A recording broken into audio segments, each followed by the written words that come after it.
Hello, hello, hello, hello. Okay, I'm getting everything set up here. We got a special episode for you tonight. We're going to talk about some South Africa, and then I'm going to have a special couple of special guests come in and join me. And just you may not see their faces, but you will hear their voices, and we will have a conversation. I will have some stuff set up for y'all to look at, for y'all to listen to, and so just bear with me. I am working this as we go because I've been trying to figure out how I was going to do this episode for the last like week. And I was like, I want to do this, but I don't know how I want to do this. So I was like, well, we'll get there. We'll start playing it by ear. We'll start figuring out what we're going to do. So we got some things we got going on. But first, Alp, Alp. That is my nicotine pouch. Alp is where I go for my nicotine, man. Go to Alp. I quit smoking after 28 years of smoking a year ago, almost exactly a year ago. On the 29th, it will be 1 year that I have not had a cigarette, and I have been impressed with Alp nicotine pouches. There's no other nicotine pouch that I have used that has given me the satisfaction that Alp has brought to my life. It clears brain fog. It helps me out whenever I need just that little oomph to get through a day. Go to alp.com, use the link in the description below, get 10% off, and get your Alp from alp.com.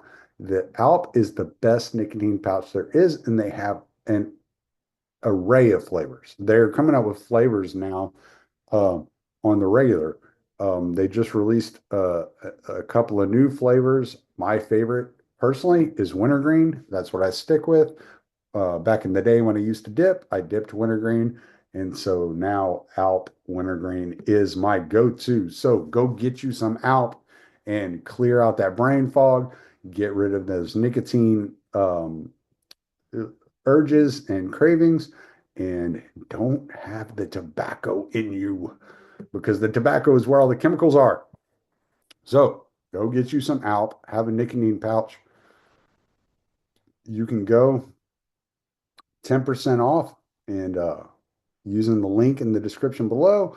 And if you buy $70 or more, you get free shipping. So as I did, you could set it up on recurring order, 1 month supply, a recurring order at $70 or more with free shipping, and you don't have to worry about going to the store to get your nicotine products. They come directly to you. That's how I like it, baby. Convenient nicotine at my fingertips when I need it. Alp is the way I roll, and you should too. All right, stick with me a minute. All right, I'm back. So I've been listening to a lot of what's been going on, talking about the news in South Africa, like Trump confronting Ramaphosa, as they would have you believe he ambushed him. But anybody who had any sense as to what was going on in the United States and been paying attention to the what was Trump had been saying knew that he was going to confront Ramaphosa on these things. And yes, it's Ramaphosa, not Ramaphosa, not Ramamosa. Ramaphosa. Yeah, Ramaphosa is his name. As you hear, my wife is here with me. So if I get anything wrong, she's going to smack me upside the head and she's going to correct anything. I'm here to supervise from the shadows. So she's not on camera, but she is there in the background so you can hear her. But we are going to start with Jacob Zuma, the president of South Africa from what, 2007 to 2018, 2019, something like that. Some in that time frame. We're going to start with Jacob Zuma singing "Kill the Boer," a song. It's not called "Kill the Boer." I think it's called like Mani. What's the name of the song, baby? The actual song? Yeah, it's like Mani something. Is it Zulu? I'll look it up right now. Carry on with your Okay. stories. Anyway, so we're going to start with that because there's this like we get this like Oh, Umshini Wami? Umshini Wami. There you go. Yeah. I remember the Ami part. That was it. I Umshini had Wami. that much of it down. Umshini Wami. Is that Zulu Yeah. or Bantu? No, Zuma. Zulu. Okay. Oh, Zulu, you mean like the language? Yeah. Zulu, yeah. Yeah, Zulu. Okay. So we have Zuma singing it in 2000, I think it was 2015, 16. It was after she moved here, and she moved here in 2014. Because I remember when the video came out and she was like, "Oh my God, I can't believe he did this." And then we're gonna go and we're gonna play Julius Malema in front of the crowd and his interpretation of Kill the Boer. And so you're gonna hear the difference between the anti-apartheid song and the chants and the cheering that Malema brings in. So therefore, all this like bullshit fucking argumentation that the media is saying, well, it's just an anti-apartheid song and it's symbolic. It's a metaphor. It doesn't mean what they're saying. It means to end apartheid. Well, apartheid's been ended. Like, let's just start there. Like, that's over. So what they're trying to do, it's a there I can't remember the guy's name, but there was a guy who wrote a book saying that the cure for past oppression is present oppression, and the cure for present oppression is future oppression. So, like, that's what you're looking at. That's what these people are preaching. They're like talking about oppressing people today that they feel like were oppressive to them yesterday. And then tomorrow, the people being oppressed today can go forward and oppress people that oppress them today. It's a fucking endless cycle. Right. So that's kind of what we're hearing here. So I gotta find this video because I brought it up. I gotta make sure I share the screen and all that good jazz. Good computer stuff. I am Thank you. terrible at this shit. What are you so? That's virtual assistant. Yeah, well, don't advertise it. Oh no. Imagine a 4 herbs ritual that can get rid of nail fungus and restore your confidence to walk barefoot. Prepare to be amazed as the unsightly fungus fades away, your nails grow back healthier and stronger, and your... Oh, Bloemfontein, that's in the Free State. Yeah.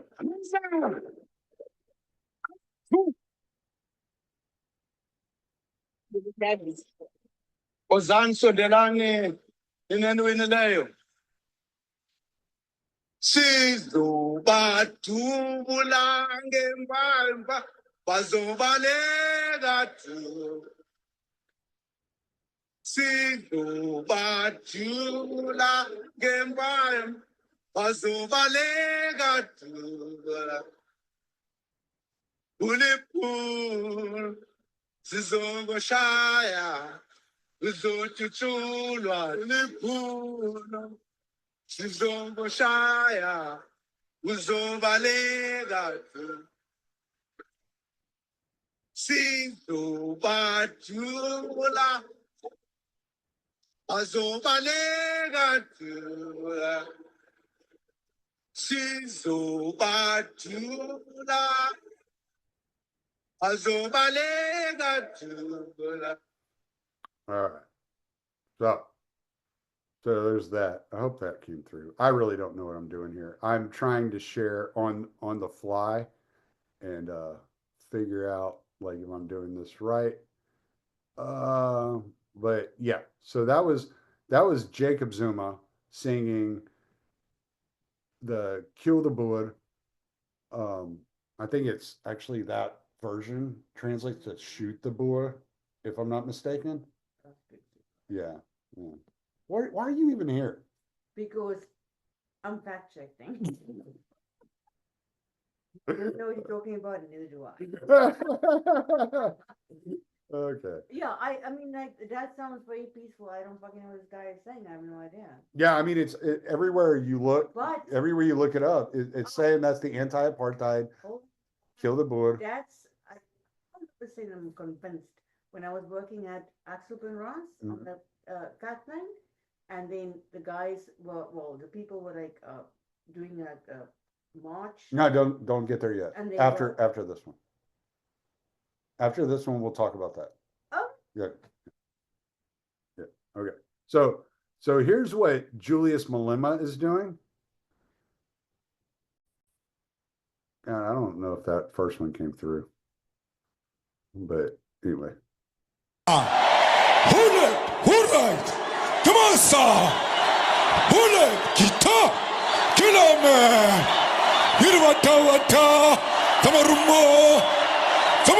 Rumo, Hasicha. Where were you when I'm sick? Where were you when I'm there? So fast, Kichi. So fast, Kichi. Etati, Kichima. Simran Konto Alliance. Shoot to kill. Kamaza. Kill the poor, the farmer. Kill the poor, the farmer. Brr, pa, brr, pa. Attention. Yeah, what the fuck? Yeah. So anyway, I kind of want to play that first one again. All right. Machine gun. Huh? Bring me my machine gun. And it's in Nguni language struggle song, and it's identified with Zuma actually. It's Bring Me My Machine The Gun. one that Zuma singing? Yes. Okay, because like it's all everywhere I found it, it says it's labeled as Kill the Bood. And so I don't know. I'm gonna play it again, just a piece of it, because I'm not sure if it came through that first time. I feel like I might have screwed something up when I did it. So this looks like it's actually doing it this time. So here, let me just, you'll hear it like there's a massive difference. Amanda!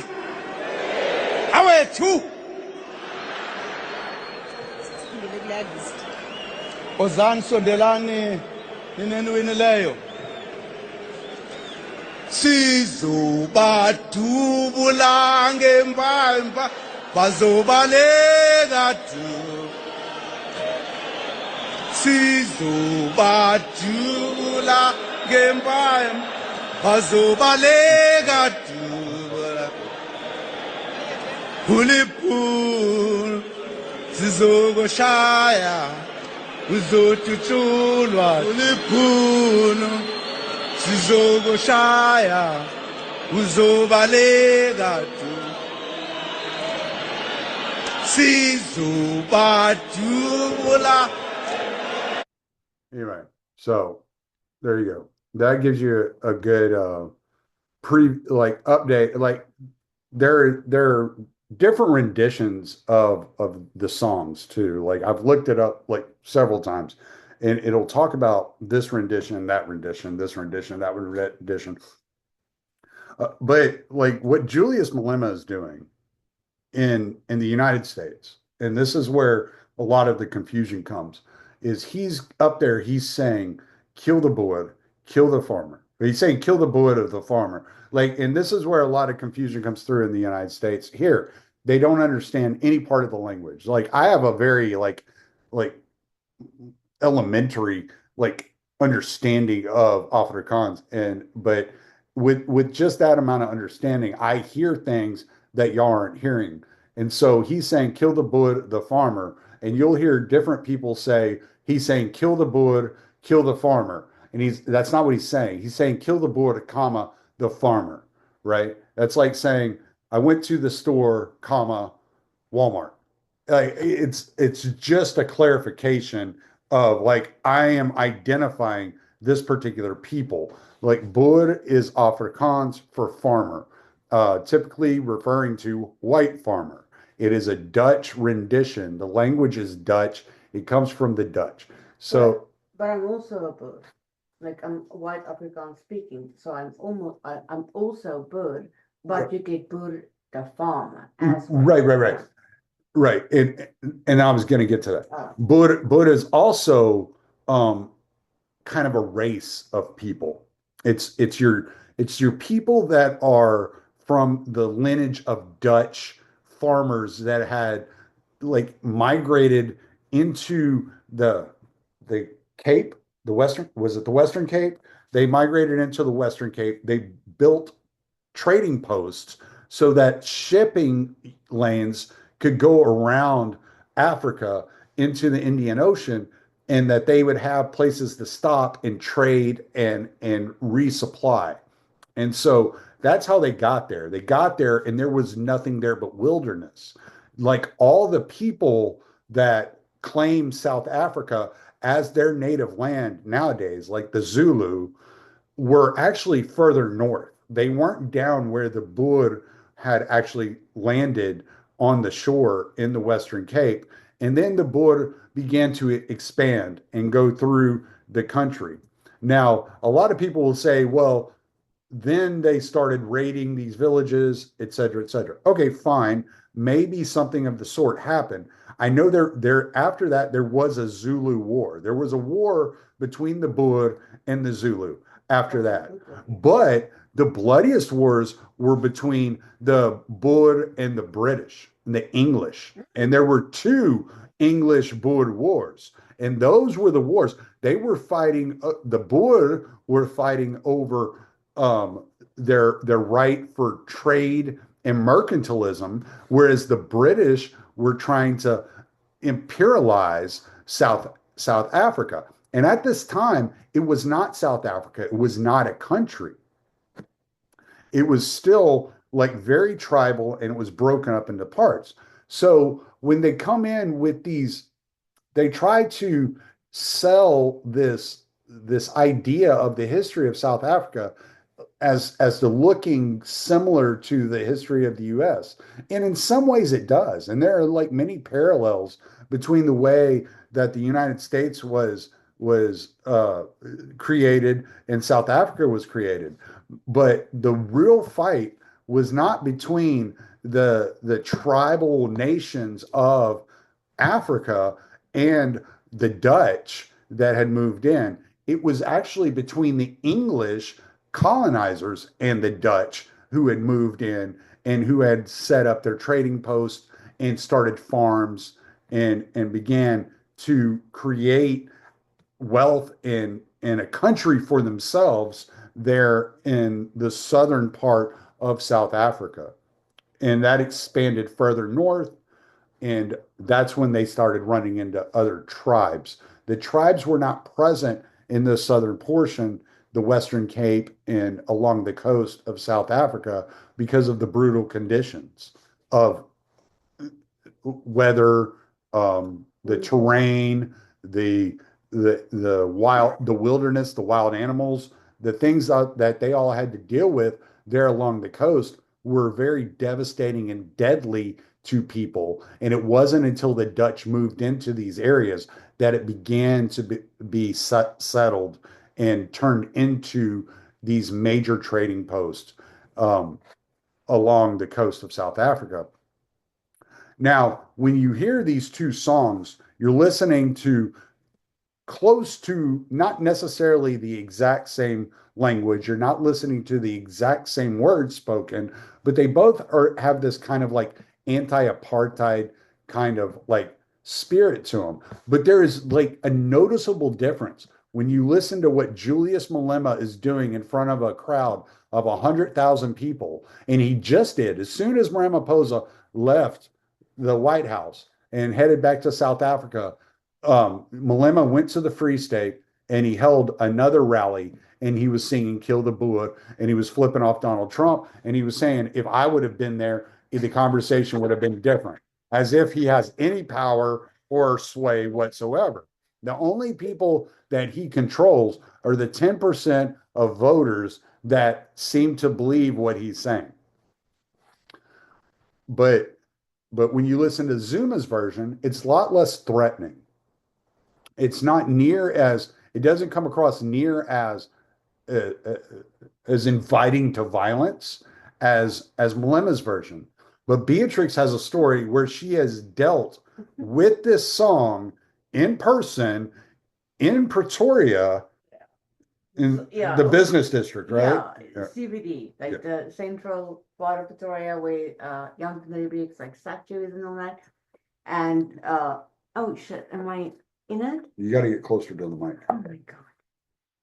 Just lean into the mic a little bit. Oh, I'm too fat to lean in. I have to scoot in. Anyway. Well, scooch, fatty. It's good. Anyway, so yeah, so I was working on a Saturday morning, and all my fellow workers were there. They majority black, obviously, because I am from South Africa. And they were singing outside, protesting, marching, and I was like, yeah, I'm just gonna like chill and leave and get on my bus and go home. And my friends were like, no, you don't want to do that. I was like, why not? They were like, the song that you are listening to right now, which sounded pretty nice, was actually saying like, kill the white people. I was like, damn. So I just like kind of waited it out until the march was gone and the protesters were gone, and then I had to like leave. But they told me like, do not leave. The song sounds very nice and friendly and pretty chill, but it's actually telling us to kill you. Oh, okay. Yeah, so that was that. So it's a call to violence. And so that if there were any American politician in the United States holding rallies, like let's say the Bernie Sanders and AOC rallies, the anti-oligarch rallies, whatever the fuck they're calling their rallies, they were bringing in 35,000 people into these rallies. And then they're standing in front of them saying, okay, now what we need to do is we got to go kill all the fucking billionaires. Like nobody would tolerate that. That would not be tolerated in the United States. That is a call to action. And this is what we have to like look at. Are there people that listen to these songs and they hear the traditional meaning of these songs? Sure, I'm sure there are. But are there people that listen to these songs and they hear take action? Mm-hmm. Yes, absolutely. There's absolutely that people, those people exist that are going to go out and take action. And so you lose the plot in a lot of this with the way that we're covering it in the United States, because what people are talking about is farm murders. And Beatrix and I have been talking about this for a couple of days now, and how I wanted to address this part of the conversation, because I think it's so important to get this right. And I want to get this completely right. Farm murders are 1/8 of the problem. They're 1/8 of the problem. When you look at 2024 and you see that there were 60 farm murders in 2024, and there was actually 27,000 murders across the country. Well, you have to realize that there are different reasons for murder, right? So there's gang violence, there are drugs, there are child trafficking, human trafficking, prostitution, extortion. There's all kinds of things going on in South Africa because the unemployment rate rests at about 35%, if I'm not mistaken. Pretty hard. And for people between the ages of 25 and 45, for men who are typically the most violent of any society, men between the ages of 25 and 45, the unemployment rate sits around 61%. Okay. So that's a recipe for disaster. These people are desperate to figure out how to provide for their families, and they are taking extreme actions, and they are not afraid to freaking murder somebody for that. Okay, that's fine. But what are the farm murders? What do they represent? Well, so they represent a different percentage. They represent a terrorist side of murder, and it's a more political side of murder. And the farm murders themselves are not what you want to look at. You want to look at farm attacks, because for every 50 murders, every 50 farm murders, there's 8 times as many attacks. That means there are over 400 attacks for every 50 murders. So you're looking at a situation where these people have attacked a farm. They have boiled or tortured a child, raped a woman in front of her husband, then raped the man in front of his wife, and then tortured them near to death, left them for dead, disfigured and disabled, and hoped that they would either die or suffer for the rest of their lives, which is what is occurring. So when you talk about the farm murders, as brutal and terrifying as these murders are on these farms, it's the attacks that are being overlooked. It's the people that survive and can no longer provide for their families, can no longer stay on their farms and work those farms in any real way because they have been maimed to a point that they cannot like function as normal everyday people. Not even to fucking mention the PTSD that goes along with that. Jeez. The average victim is 60 years old of these farm attacks. They are not young people. Some are, but most are around 60 years old, 65 years old. These are legacy farms that have been in families for years, that have been handed down generation to generation. And what you have going on in South Africa is a slow motion Rhodesia. Yeah. You had a situation under Mugabe in Rhodesia where he come in and he either slaughtered or ran out all of the farmers out of the country in order to expropriate the land, take ownership of the land, hand the land off to his friends, and then face famine after famine after famine. Doesn't matter if you change the name of the country to Zimbabwe if your people aren't eating. And what is happening now? Ever since 2022, the government of Zimbabwe has been begging white people to come back into their country, farm the land, and create food. Mm-hmm. And you're watching this happen in South Africa in slow motion. This is not a new occurrence. It may have just popped up on your radar. I met Beatrix in 2011, and she began telling me about these murders and about these farm attacks and about this tragedy that was happening to people that had nothing to do with apartheid. Some, in fact, fought against apartheid and were on the side of the ANC whenever apartheid was coming to an end. And they're being devastated. They're being annihilated. They're being run from their homes. They're being murdered. And it's going to have effects, trickle down effects that affect the entire nation. Yeah. Like the majority, and I'll just bring this back real quick for a second, I'll just bring this back real quick. Like the majority of people in South Africa was not for apartheid. Like we had our it's not a good word, I guess, but our mates that raised us, they were like family. We had our guys, like, we were like family. Like, and mother, like, would drive Maria back to her house, like in the distance. Like, we were not for apartheid at all. The majority of us was not for it. And everyone is now, I feel, being punished for it, but the most of us was not like in it at all. So, let's get into the details of this story. Like you've told me like several details about this story, and I think it's a very interesting and important story to tell. So when Beatrice was growing up, she had a maid that worked for her who was a black lady who lived in the flats outside of town, and her name was Maria. Lukasi. She lived in Lukasi location.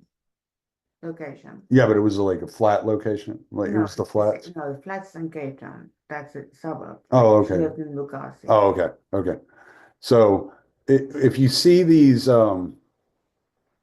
little, always call them shanty towns. These Shacks. these little villages built up out of like scrap metal that these people have built their houses out of. Yeah. And they they do the best they can. And like it's weird there because it's almost like a homesteading project. Like it's not these people's land, but it's more like government land that these people just kind of moved into Yeah. and started building houses on and Yeah. just kind of stayed there. And you'll see like fruit stands and different things around there when you go and visit. And it's really interesting. But so Maria, she, Shavines and spaza shops. yeah, yeah. So Maria had was worked for Beatrix family for decades, like for a Yeah. long time. And during apartheid, she would come in and she would clean the house and she would take care of all the daily activities that needed to be taken care of around the house. And Make sure we do our homework, feed us when we come back from school. she was like a Feed nanny. us before we go to school, breakfast, come back for lunch, after school, make sure we do our homework, did the laundry, clean the house. Like she was the mother when my mother wasn't there. Keep going. Oh yeah, so but you were telling the story. I was just Yeah, so um she would Beatrix spent a lot of time with this lady and they were very close. She was family to them. And on payday, yes. when she would get paid, Beatrix's mom would actually drive her home, as dangerous as it was for a white lady To go into to the go location. into the Location. Lucasi. Lucas, yeah. Beatrix's mom would drive her home because it was more dangerous for Maria to get paid and have that money and have new groceries than it was for Beatrix's mom to take her home. Because like when she would go home, Maria would go home with her groceries. If she had like any kind of like cleaning agents, they would like make them eat the cleaning agents. They'll make you eat the dishwashing liquids or whatever it is they bought for their houses because they bought it with white money. So you'll get off the train, or they'll get off the train, and then they'll get tortured. Well, the groceries will be taken from them, and they'll be forced to like digest, eat any chemicals that they would buy for their own houses to like clean or whatever was. So my mom would never let Maria drive or go on the train home. My mom would always drive her. My dad was like, you know how dangerous it is. Mom was like, I don't care. Like my maid is not gonna get killed because she bought like laundry detergent or something like that. Like I'll drive her home. And we always did, like we always got in the car with my mom and Maria and all the groceries and we'll drop her at her shack. And the picture you're looking at right now is a pretty typical version Yeah. of what the Lucasi looks like in South Africa. You'll see these kind of little shanty towns popped up all over the place. Too, because his son bought a bolder one, like a little garden, like two levels, not on top, but like next to each other. Like yeah, it was pretty fancy. The son worked for us too. He was our garden boy, Shorty. He was great too. And so we talk about Maria because what you need to understand is that it wasn't people like Maria that joined the ANC. Mm-hmm. Like Maria was just trying to make it, and she was trying to figure out the best way to maneuver life and to be the best person she could. And she was taken care of, and she was taking care of other people. But it was people like Maria that were actually terrorized by the ANC. Yep. When you hear about all the attacks and the murders that took place in the anti-apartheid, like I wouldn't call it a war, but the turmoil of the 80s, that was the fucking necklace burning. That's what I was about to get into. The ANC was going into these little communities with these people that were just trying to make it, living in the types of squalor that you were just looking at on the screen. And they would throw a tire around somebody's neck, fill it with gasoline and then light it on fire and burn those people to death. And they would terrorize that poor, impoverished community in order to radicalize the young men and recruit those young men into their ranks so that they could go and bomb business centers in white communities. Oh, just hate But they black were people. not attacking white communities. They were attacking black communities. The the reason that Mandela was such an interesting figure and that apartheid ended without a civil war is because while Mandela was in prison in the 80s for 15 years, he was in negotiation with the white apartheid government about how to restore an equal footing for all people in South Africa. Now, Ramaphosa was in the Mandela government. Zuma, on the other hand, brought in a lot of the radical changes that we see now. So things were kind of like stabilized under Mandela, which is why Mandela gets such a good kind of like uh Rap. yeah, he gets kind of like this permission slip as to being like this really good quality nice guy because you had somebody like Zuma come in after him and Zuma corrupted the entire system, bringing in his own puppets in order to shuffle money from the public interest into his own private pockets. Now, Ramaphosa is coming in trying to clean up a mess that I don't know if he has any capability of cleaning up. I don't know if Ramaphosa is a good guy. I'm on the fence about whether what I think about Ramaphosa, and here's why I say that. Ramaphosa worked for the Anglo-Val mining company. Beatrix's dad, my father-in-law, worked for Ramaphosa in that mining company. Knew him personally. Knew him personally, had spent time with him, thought he was a good guy. Ramaphosa worked for the trade union. Ramaphosa understands working class and the working men and women. I just don't know if Ramaphosa has the ability or the wherewithal to get into a government position and reconstruct it and create a situation that undoes the amount of corruption that Zuma ushered in. And this is a lot what we're facing in the United States. Does Trump have the ability to get rid of 50, 60, 70 years of corruption that have been created in the US? And so South Africa and the US are in a very similar situation. I don't necessarily believe that Ramaphosa wants the EFF, the Economic Freedom Fighters, headed up by Julius Malema, to continue chanting "Kill the Boer" and to rile people up to an extent that creates chaos and uncertainty. I don't think it's good for a country. I don't think it's good for Ramaphosa. I don't think he likes it. I just don't know if he has the ability to stop it. I don't know if anything short of Pinochet has the ability to stop something like that. And you might be looking at a situation where you get a cleansing of white people from South Africa over the next 10, 20 years, just like you saw Rhodesia as it transformed into Zimbabwe. So it may be inevitable. And what are you supposed to do about it? You can't do it for them. Are we going to bomb them?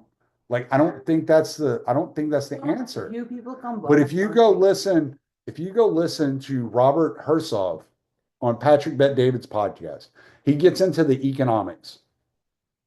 What Zuma actually did economically and how he devastated the country and its institutions. And then he also talks about how dangerous the country is. And then he follows it up by saying he'll never leave and why people love South Africa so much. Because it's a beautiful place. It's a beautiful country with some really wonderful people. And so it's heartbreaking to know that there's such a wonderful place on earth that is being trampled by such tyrants. And the current government may not have the wherewithal, the knowledge, and the ability to fight off that tyranny.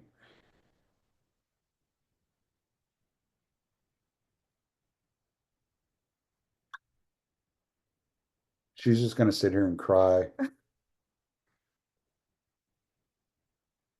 you know how I feel about that place, and then, it's just looking so stupid.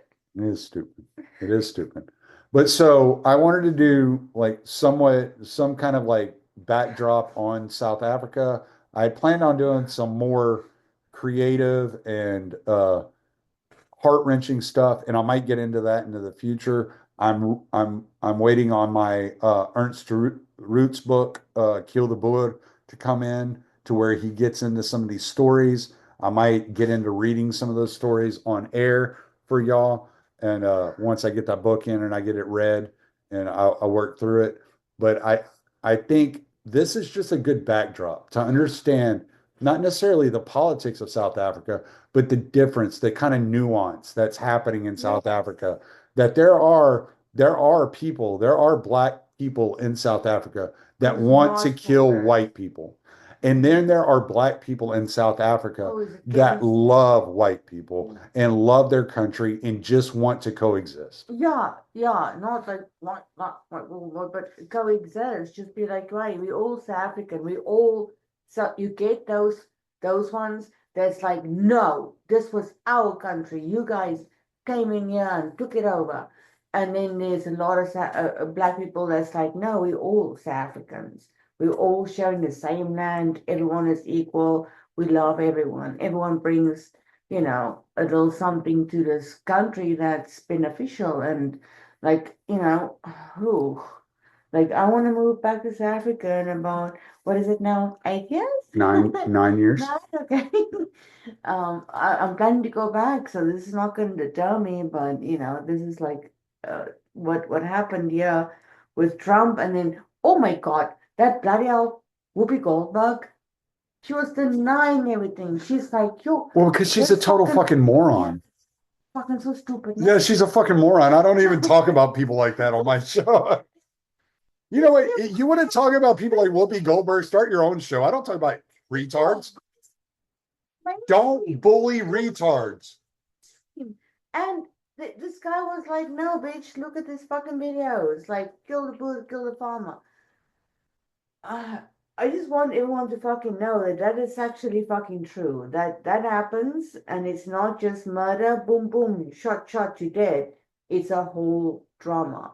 They murder, they rape, they torture, they leave you for dead. They boil you, whatever. So, I think that was the whole point of this thing, right?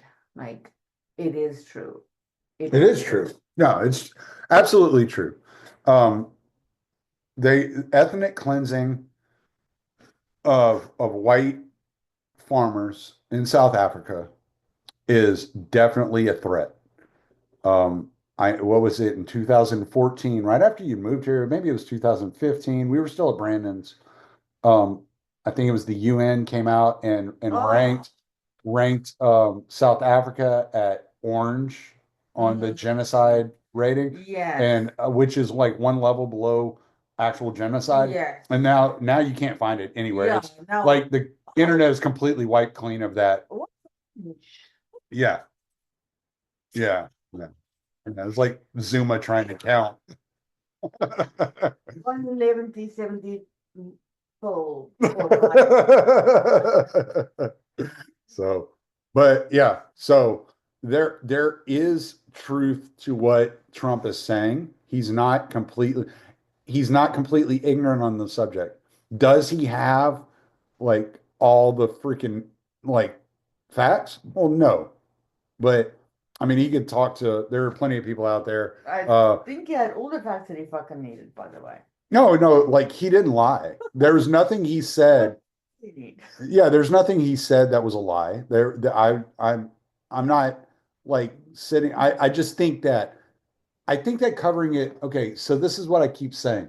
I think that by covering it as farm murders is the issue. You should cover it as farm Farm attacks because I think the people that were left for dead that didn't die, that happened to survive, they're now maimed, disabled, dismembered, like is just as important as those that were killed. Okay, yeah, but I mean, in the end of the day, they're trying to deny the entire thing. Mhm. If he said farm attacks, they would have denied it equally. Yeah, but that would have been a different, but he would have had a little bit more footing to stand on. It would have been a better, like, he would have had a better I case. don't think so. No. But just by saying it's a genocide, and then it's like you look up the statistics and it's like 50 farmers were murdered. You see what I'm saying? Yeah, like if you just stick with the Farm they are attacks. attacking, they are leaving them for dead, they are torturing them. It is terrible. Huh? Like you see what I'm saying? He's sloppy the way you like even when he asked Ramaphosa, like get into that, like talk about it. Like Oh, when he said, when are you going to arrest? You talking about that? yes. When are you going to arrest Malema, Julius Malema, for singing "Kill the Farmer, Kill the Bird"? For Kill a the call bird, to kill the action. farmer. Like literally, you telling people to murder some like a group of people. When are you arresting this guy? And then this guy just never stopped talking. He just went on and on and on, and he never like paused to give Ramaphosa a chance to fucking answer. Not that he would have had an answer, but I got irritated because he said to him, Do you think if he would have paused there and Ramaphosa would have been stumbling over his words, do you think John Steerhazen would have stepped in to try to save him? no, but the point. Wait, I mean, I'm asking, what do you think would have happened had Trump actually paused there to wait for an It answer? would have been like 50. Do you think he would have smiled? He smiled a lot. Because he fucking smiles all the time, innit? Why do they do that? Obviously, What is that? that guy, I don't understand why he is. Is that I think it's nerves. I think he's just It's nervous. nerves. You think so? Okay. Obviously. It looked awkward. It looked very awkward. Yeah. Dead people. Yeah. Dead people, I see him. Yeah. Like 6 Sense, I see them. Fucking people. We are telling you that you are responsible for these murders, and he just smiles. Yeah. Like an idiot. Yeah. Right? So the answer would not have been satisfying at all, but I would have just loved for Trump to pause for just a fucking second and give this guy a chance to amana. A chance to amana. But he did not give this fucking guy a chance to amana. He said, when are you arresting Julius Malema for this thing, and then blah, blah, blah, blah, blah, blah, blah, blah, blah, blah, and then people and blah, blah, blah, blah, blah, blah, and things and stuff and boom, boom, boom, boom, boom, boom, boom, boom, boom. And 10 minutes later, I'm like, what? He forgot to weave. What the So, fucking like- answer? The question has been forgotten because you've been like carrying on now for the past 10 minutes without even taking a breath. Boom, boom, boom, boom, boom, boom, boom, and I'm like, yo, what? All right, so when he was on Andrew Schultz podcast, he made this comment, which was funny. It was hilarious. And he said, I do the weave. He's like, somebody will ask me a question and I'll start answering the question. And then I'll start talking about something completely different. Is that For like, intentional? yeah, no, this is what he says. I'm just telling you what he said. He said, I'll start talking about something completely different. And then like 5 minutes later, I'll come back and I'll answer the original question. And he forgot to come back to And that ask initial again. question. And Yeah. ask again. Yeah. Because I mean, yeah. Oh my you- God. I think Trump has what Biden has. And like I would have like loved for him to, well, he did put the guy on the spot, but I would have loved for Trump to just fucking give a second and wait for the answer. Do you Like, think excuse me, when are you going to arrest this guy who's clearly inciting bloody hell murder? violence? Yeah. Murder. Right. Do you think if Trump would have done like what I'm saying as far as strategy goes and talked about the farm attacks opposed to farm murders, maybe he would have gotten a little bit more slack from Ramaphosa. Maybe Ramaphosa would have given him a little bit more. No. Okay. No, this guy. Even with denying even with anything Steer, has happened. even with John Steerhazen sitting there saying that his mother was attacked, his brothers were attacked on farms, like you still don't think don't think Ramaphosa would have given him anything. No, he's like, well, He would have just smiled about it. Yeah, he looks like he looked like Miss America. Like he's like, oh my, like he looked super uncomfortable to me. he was very uncomfortable. It did not look like he was confident in anything that was happening at that moment. That's what I told you earlier. Like this guy looked so fucking uncomfortable. Like you. He's like, if are I tell you what listening you want to hear, and you can't even like speak up for a second. well, for and it's yourself. like it's almost like if he told Trump what Trump wanted to hear, the ANC would have had him murdered. And by not telling Trump what Trump wants to hear, the DA now wants him dead. And it's like, can you win? And when you're in that situation, if you have a problem of that magnitude to deal with, and not just it, like the farm attacks are one thing, but just the overall like 27,000 murders a year when you have a population of 60 million people, that's high. that's a very, and I was Not listening. to talk about the fucking rape statistics. It's the highest There's in the world. there's 350 million people in the United States. I think last year we had 19,000 murders. South Africa has 60 million people. They had 27,000 murders. Yeah. Like if you take South Africa by percentage of like Yeah. murder per 100,000, they're at the top 5.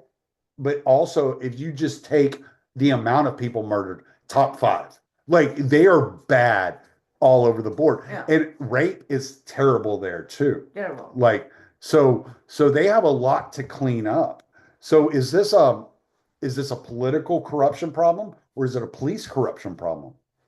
Because you told me, I remember you telling me one time about a farm murderer who had gone and he had killed this family on this farm. He got arrested. They put him in jail and they released him like a year later. They were just like, all right, you can go now. So like, oh no, you can go. We have to make space for new farm For the murderers. next farm murder. Exactly. Yeah. Like Yeah, but it's like, are they housing in the jails? Are they housing like non-violent criminals or is it all violent criminals? Is it all rapists and murderers? I'm not a jail expert. I do not know. Okay. Yeah, I don't know. I just know that they do. I know. They don't. I know what my encounter with the police was Yeah. when I was with Carlos. And I'm guessing it's going to be all violent criminals. Like I cannot imagine. Got your. I'll tell you about it later. I don't want to get Carlos in trouble. Oh, okay. I told me that I forgot already because my memory is like a little grape that just doesn't contain anything. They are for sale. Oh, of course. Oh yeah. Yeah, it was wild. Ooh, the police. Yeah. You can fucking speeding ticket. You get out of it with a 2-liter Coca-Cola. You told me that you can get out of like a DUI with 50 Rand. $50 in the Coca-Cola. That's not $50. That's 50 Rand, which is something, which is like $2.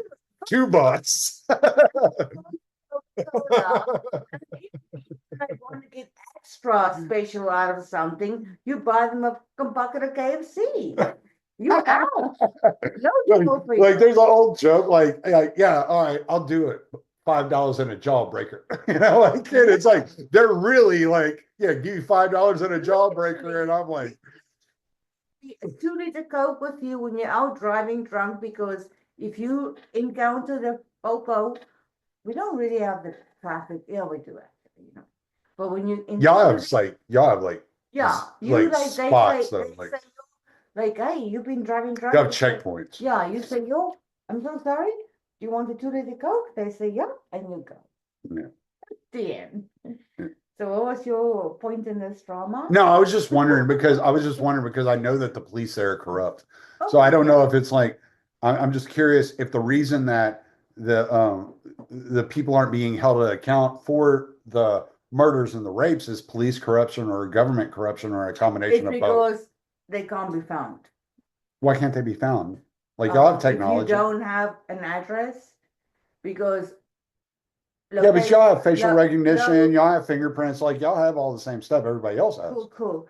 So locations and stuff, there's no address. It's just like a shack, right? So no one really has So, like oh, a okay, place oh, to that's track you to. interesting. So those little shanty towns, like what I was just showing on the screen, There's no address. there's no address for this. So what, Yeah. how do they pay bills? Do they have bills? Like, you see what I'm saying? Like, what happens there? It's typically nobles because Do they even have electricity, those places? it's fed from people who pay. Oh, so they're stealing Yeah. electricity. Okay. Yeah. It's like fed from people who pay, and I won't say it's stealing. It's very well known that they will like. Like, is it like a government program that sets up? Okay. Yes. Okay, yes. gotcha. Sorry, yes. Gotcha. So like power it, but they don't pay for it. We pay for it. Gotcha. People who pay for electricity pay for it. What do you, so here's something, like power there is actually expensive. Like Very. I've noticed like gas is expensive, like when Very. you're there. Like what is it? How much do you pay? Like per kilowatt? Do y'all measure it by kilowatt? How do y'all measure electricity? You act like I lived in South Africa yesterday. It wasn't that long I ago. lived there in like What was it 12 when you years? lived there? Oh my God, I don't remember. Did you pay per kilowatt? Yes, you pay per thing that you use. And how much did you pay? Kilowatts. How much did you pay per kilowatt? Scientist. I Oh don't my know. fucking God. You ask me, how much of kilowatts are you paying over here? No, Tell me no, now. that's Right that's now. what The kilowatts right now, you tell me. that's what that guy said the other day when the guy asked him the math problem. He goes, "What? I look like a scientist."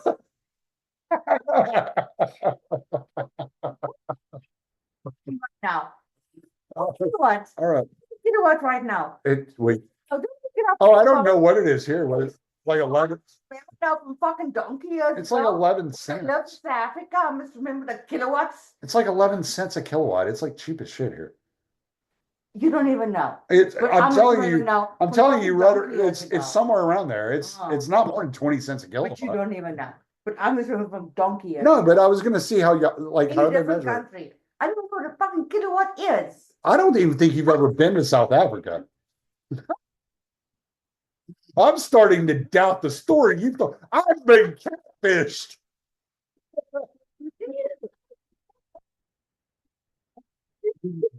Stupid, buddy. All right. Okay, we're gonna leave it there with the South African portion. I'm going to bring in another special guest. Oh, hello. Hello.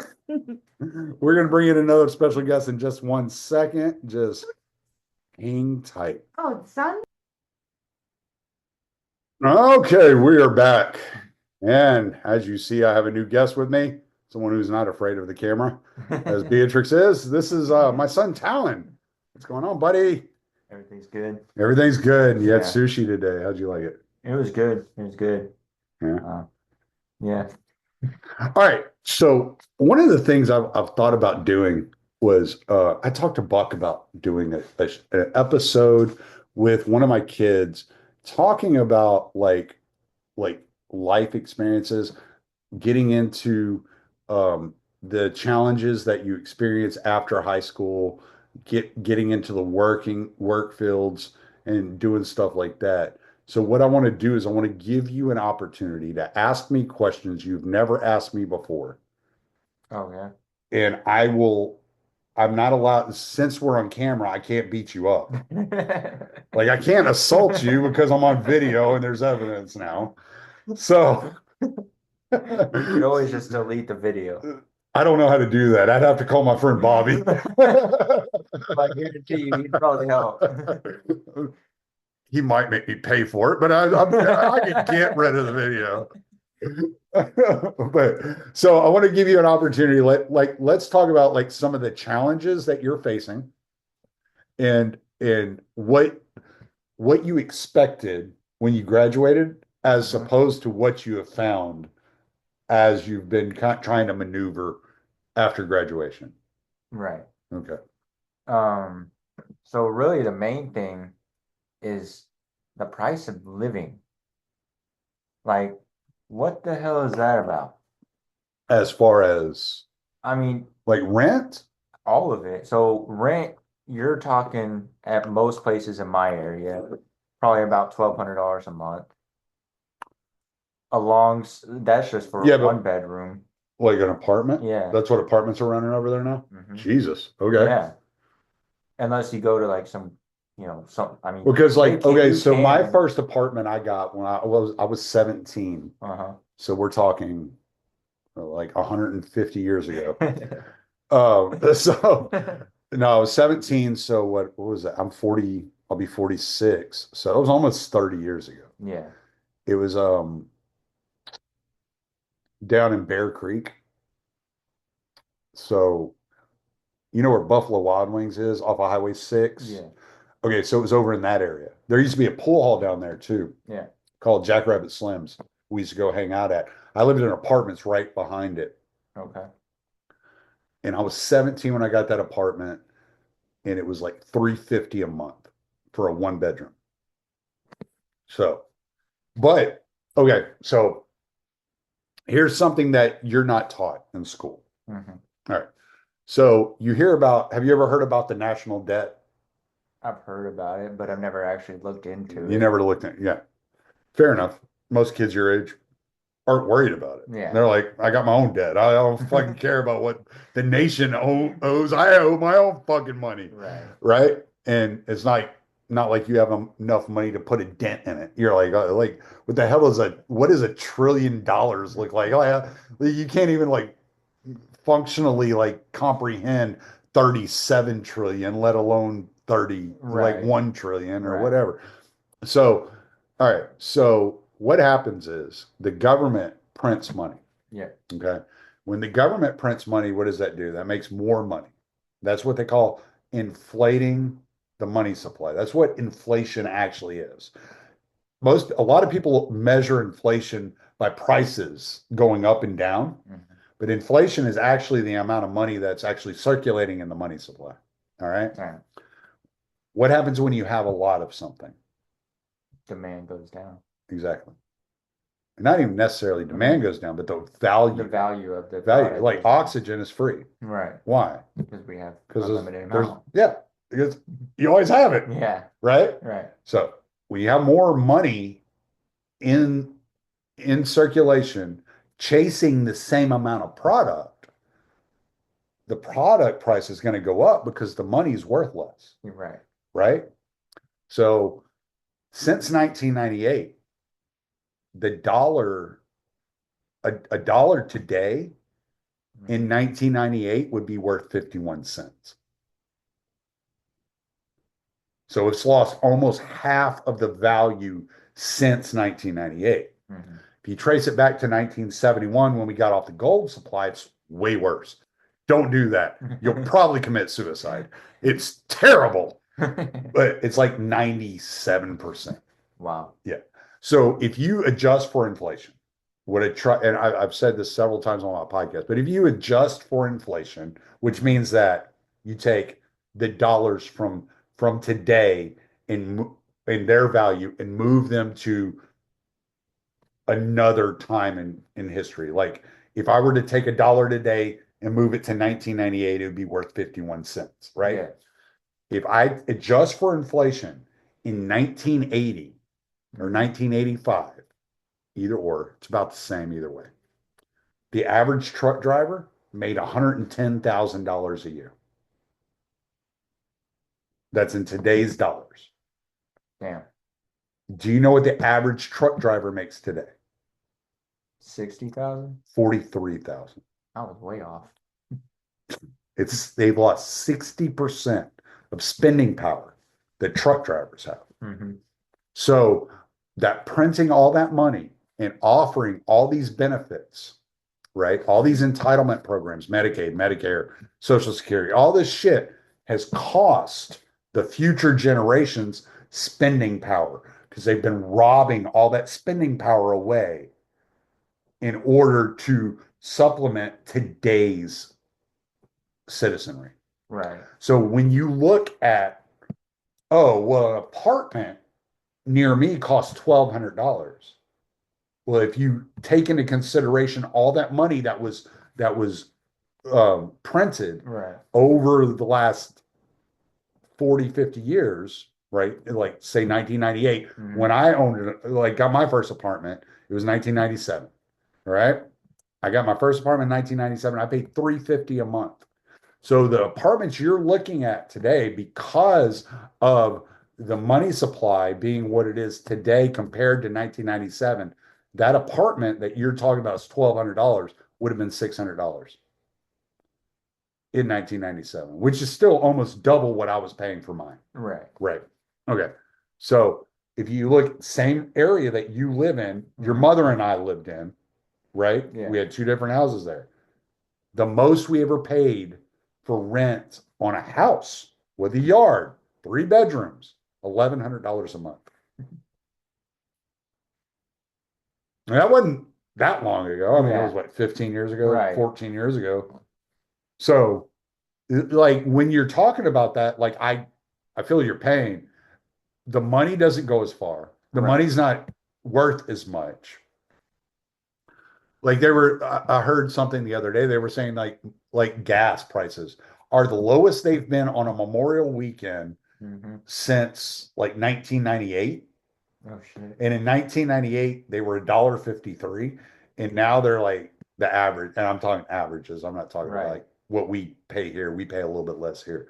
And now in the US, the average is like 303. And they're like, yeah, but that's because of inflation and like the inflating of the money supply. Money's not worth as much. So it's about the same.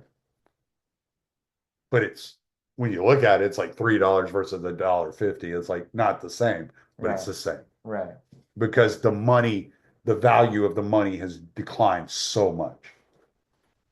So you're there's that, and then you have the demand, right? Mhm. And so with the pursuance, especially in the Houston area where Mhm. you live at, you're going to have a lot of illegal immigrants, a lot more than let's say Maine, Right.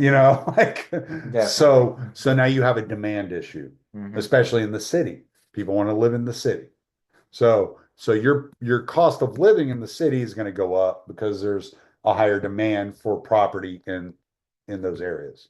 So based upon the inflation of the money supply, then the demand of the property, 10 million illegal immigrants over the last 4 years entered the country, like higher demand, they can push up those prices. Yeah. So you're gonna end up paying you're gonna pay more money. Right. That's the way it works. I mean, Yeah. there's nothing I can do about it as much as I mean, I can build you a shed out there.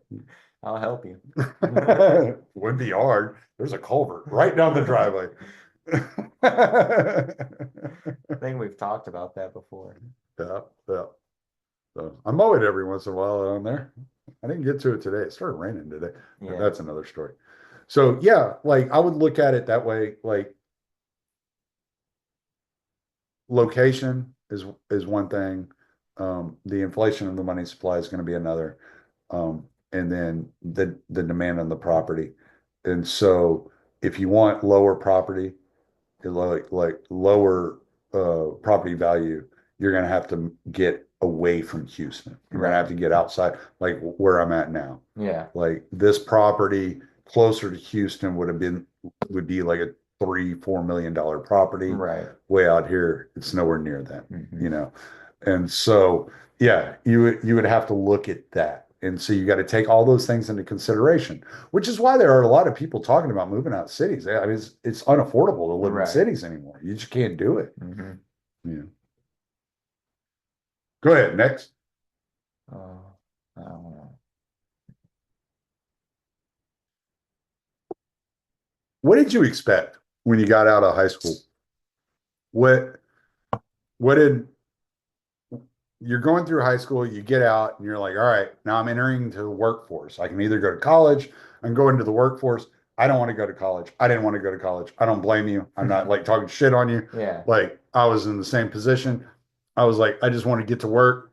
Like, what did you expect? And how did what you found when you started intermingling with the workforce, Mhm. how did it contrast what you expected? Well, I don't know. I can't really speak for a whole lot because when I started out, I was in the blue collar area. So, I mean, when I first was thinking Because about if you're wearing a white collar, you ain't working. it. You're a freaking faggot. No. Well, right, but how they pretty much what they teach though is white collar protocol and procedure in school. That's kind of how they, Like, what do you mean by that? I guess, how they manufacture you in school. It's all deadlines, and I don't really know exactly how to say it, but it's kind of like, I don't know.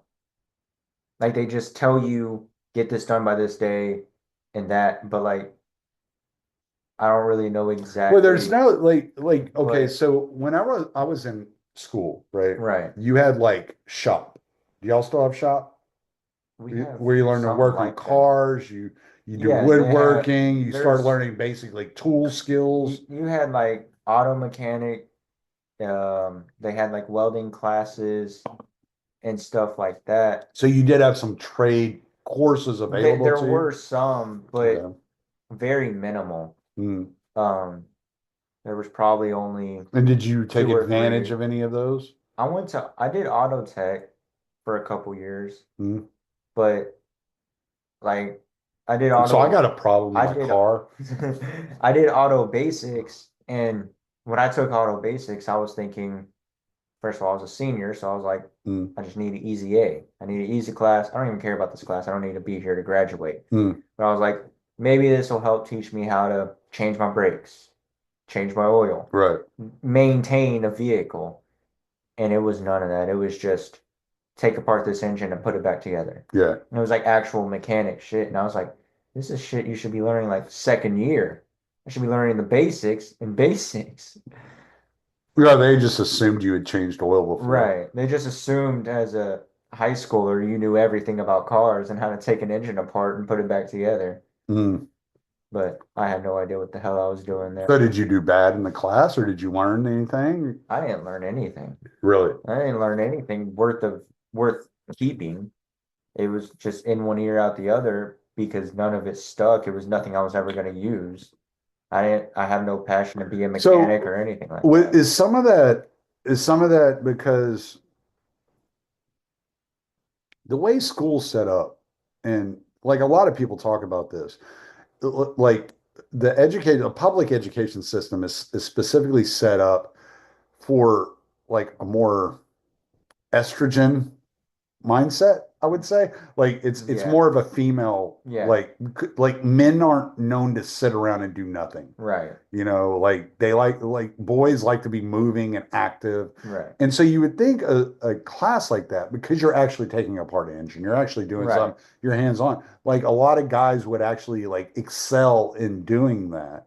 But is there a possibility that you have been lulled into such a like kind of like almost a stupor, like almost like comatose throughout so many years of sitting in classes and It's just going through the motion. yeah. And so you get to the point where you're just like, I just need the grade so I can get out of here. I think that's exactly what it was. Yeah. Because I mean by senior year especially, I didn't need any credits. Dude, I was already I only went done. to I only went to school for like 2 hours my senior year. I I was in co-op. I was So I would go to skipping. class. I would go to class. Like I would go to like my first period. I'd go to second period, and then I would leave and I would go to work. Yeah.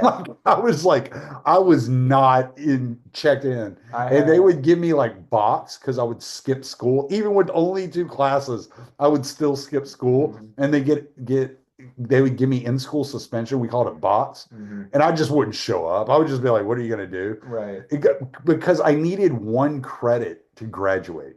The only reason I went to my senior year of high school is I needed 1 credit because I needed that English 4 credit. Right. And that was it. They required 4 years of English. And it was like, okay, so I got to show up to school Right. because I got to get that 1 credit to graduate. But I didn't need anything else. You would think they would have a solution for people that were kind of like stir crazy and wanted to get out of there and wanted to do something else. Mhm. You would think there would be some sort of solution other than going and sitting down for 2 hours. Yeah, they don't have anything. No, they're not creative at all. No. But like I on my what is it called? Transcript, if you look at my junior year, Mm, I had enough credits to graduate then, but I needed my fourth year of English and math and science, and then my third year of history. mm, But other than that, I didn't need to go to school. Honestly, I didn't even really need to go to school for those classes because I technically had enough credits to graduate. So I would leave, think of what was it? Probably math.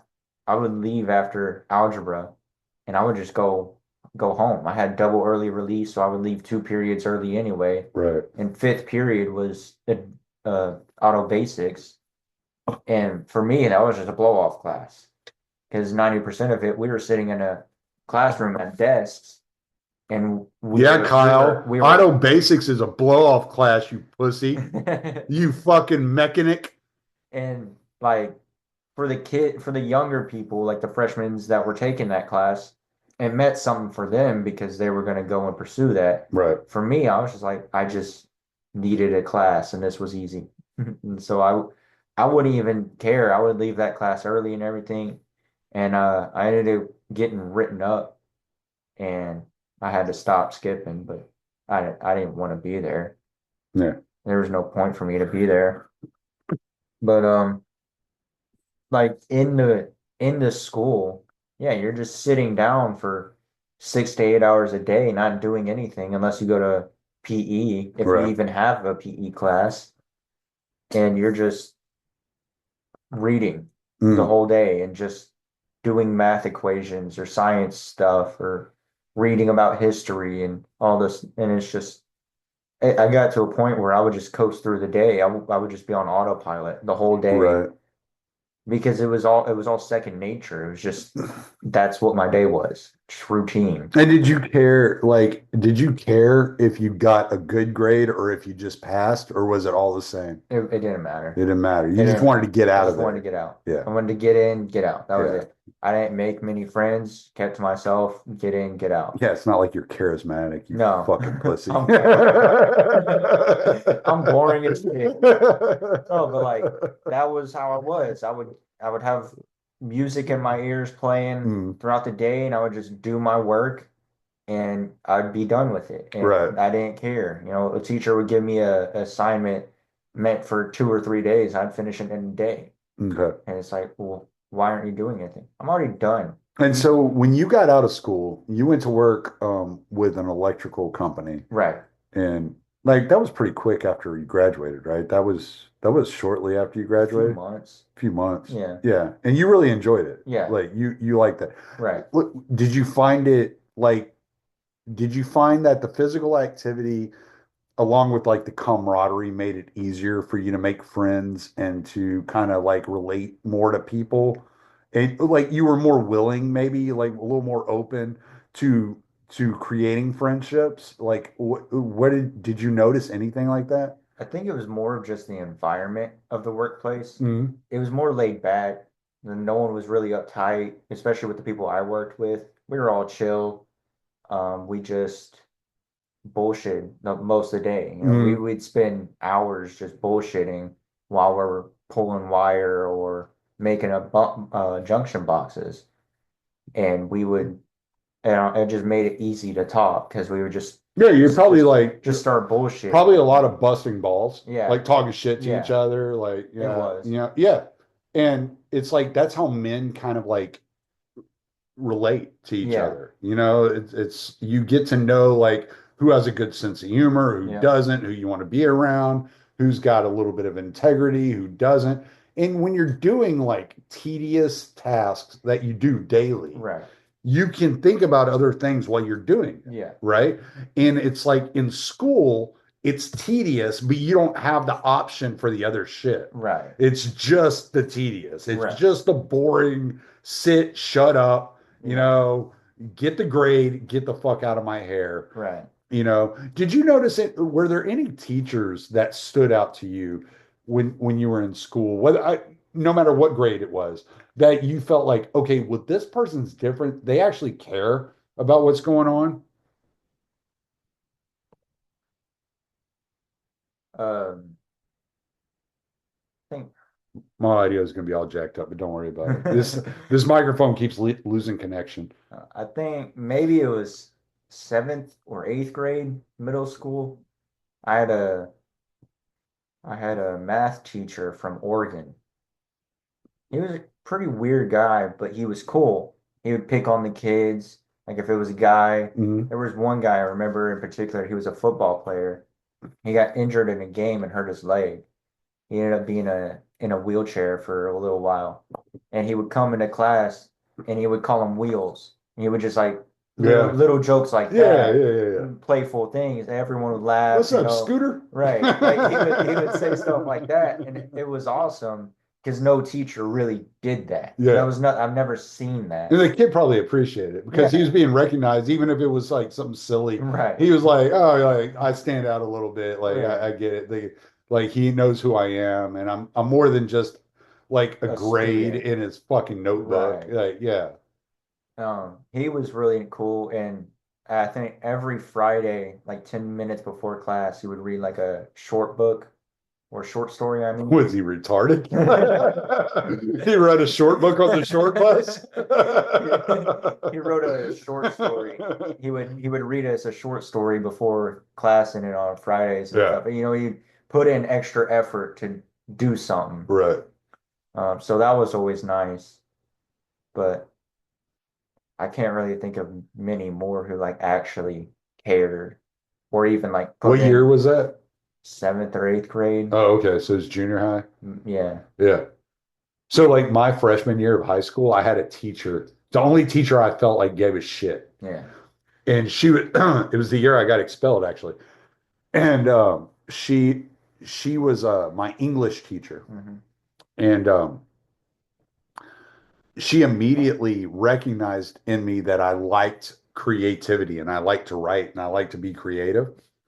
And so she would like give me like she would let me like turn in poetry or short stories or shit like that to get extra credit Yeah. because I enjoyed doing it and it was like giving her some kind of like idea that I was actually advancing Mhm. in what I was doing. So it was like it was a win-win for both of us. And she was great.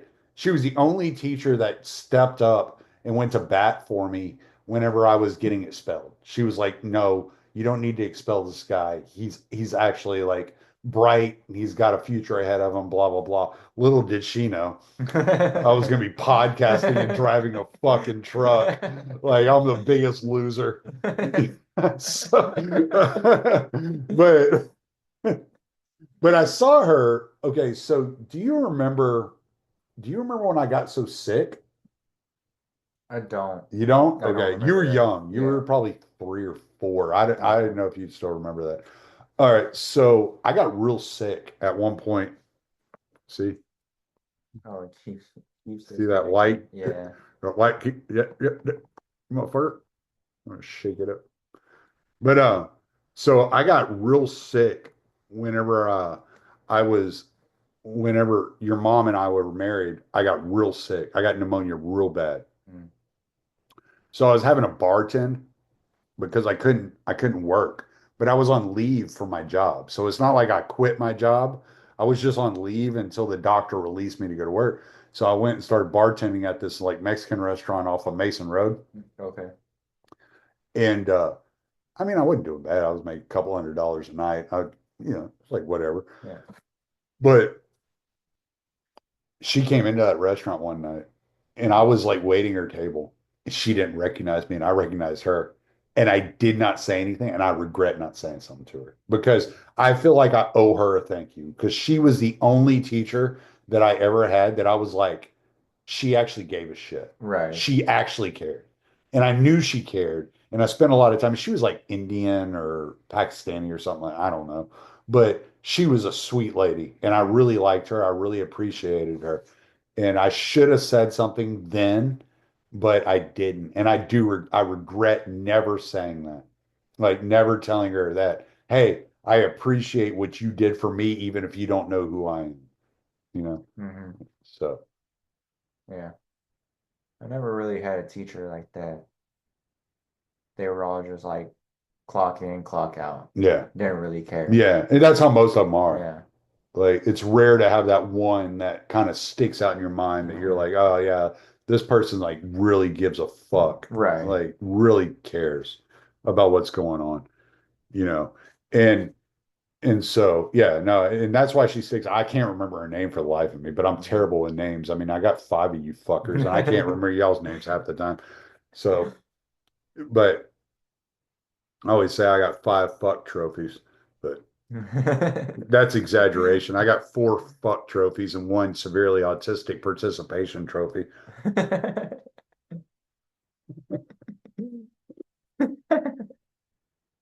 I need the girl to answer the phone for No, Jesus. We're not going there. him. We're not doing that on the podcast, damn it.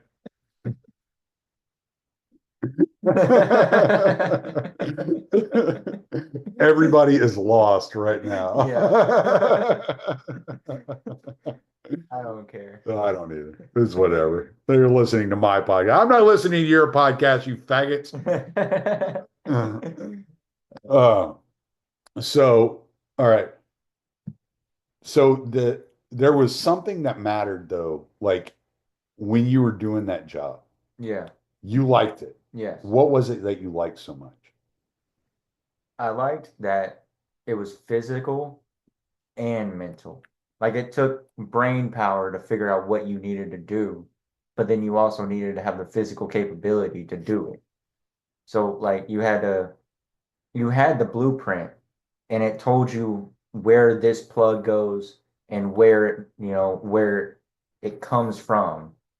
But you needed to figure out how to get the wire from the outlet box, not the outlet, from the panel to the plug. Mm, And that, you would have to kind of map it out in your brain and make a path, and then you would have to actually do the manpower of actually pulling the wire and bringing it there and connecting it to where it needed to be. mm, And I think that's why I really liked it, because it wasn't just think about something, figure it out, and write it down, and you're done.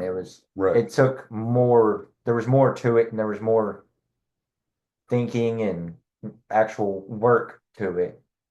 So it wasn't as easy as like school, where I could just sit on autopilot and just do this and that. I actually had to be aware of what I was doing at all times to make sure I ran the wire the correct route so it got to where it needed to go. Mm, Because if it didn't, then you would short circuit the whole thing and you'd have to find out the problem months later when the power's on and the walls are up. mm.